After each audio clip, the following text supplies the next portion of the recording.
Hi y'all, welcome to the first ever episode in English for El Camino Hacia Mi podcast. And why am I recording in English? Well, it's actually on a Tuesday, which you probably won't hear this until tomorrow, but it's a Tuesday and I'm supposed to be doing grad school homework, but I was feeling a lot of anger and I decided to write a letter. And for some reason, I felt more comfortable writing it in English, even though Spanish is my first language. And it just felt very powerful to write it. And then also very poetic for some reason. Maybe later on I'll regret publishing and recording this episode, but right now it just feels like the right thing to do. So to give you a little bit of a background, I am a person who does not like to get angry. I get really frustrated when I feel anger and then I just start crying. For me, anger meant that I was not a good person. So because of all the people around me that I grew up with who were constantly angry, I always chose not to follow that pattern, but instead I would suppress this anger and then obviously it would take its toll on me.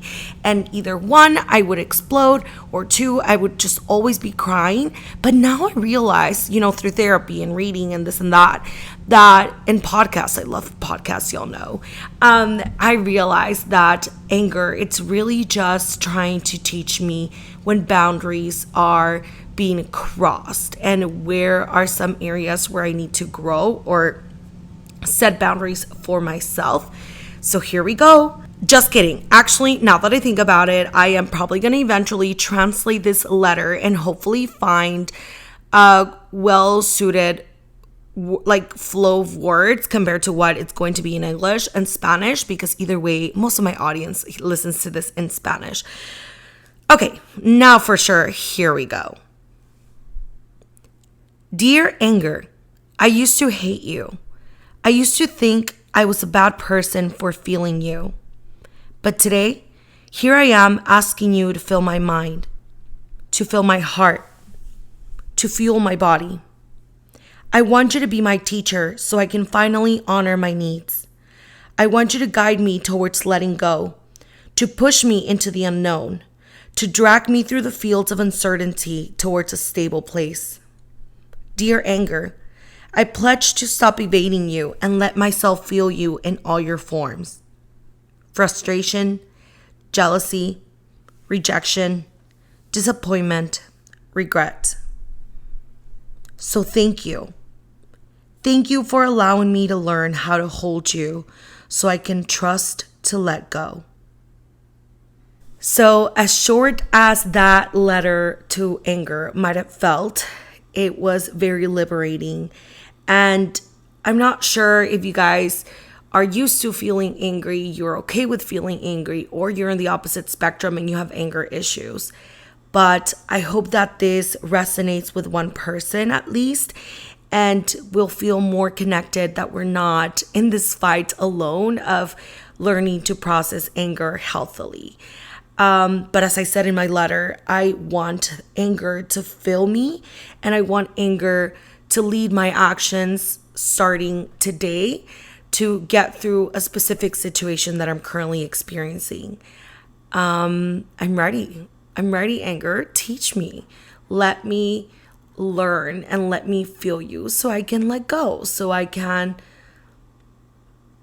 finally end the situation. But there it is. I feel a little nervous now because, again, I'm not used to feeling anger and I probably sound super peppy, but trust me, I was super angry when I wrote this. And I was actually at a coffee shop. I was at Reserva, which if you guys follow me on social media, y'all know that I love. And after I was driving home, which was 5 seconds ago, I was venting to a friend through an audio message, and I just started crying, and I finally let myself feel it. And again, you're probably going to be like, girl, you just told me that every time you're angry, you cry. Yes, out of frustration because I don't let myself feel it. But this time I was like, okay, I'm going to write this letter. I know that some people running helps them process anger. I personally don't really run, but I do want to feel it. And I want to, even if I just run for 10 seconds, I want to let my body feel anger, what it feels like, where it feels like. And as I said, I feel like there's many forms of anger, this frustration, this jealousy, rejection, disappointment, and regret, or at least those are the ways that I've experienced anger but not really let myself feel. And I feel like right now I'm really stuck in an area of frustration, rejection, and disappointment, so all three in one, which feels very powerful because I've never let myself feel them, but then also at the same time it feels overwhelming. But again, I'm letting myself experience, hopefully y'all didn't hear that cable too much.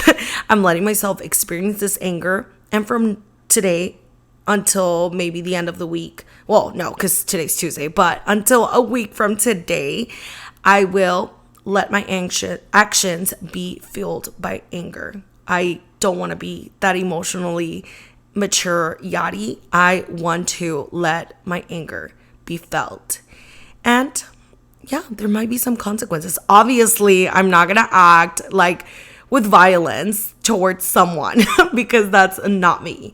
But a lot of times I just don't speak up for myself, and I just don't let people how I feel or how they made me feel.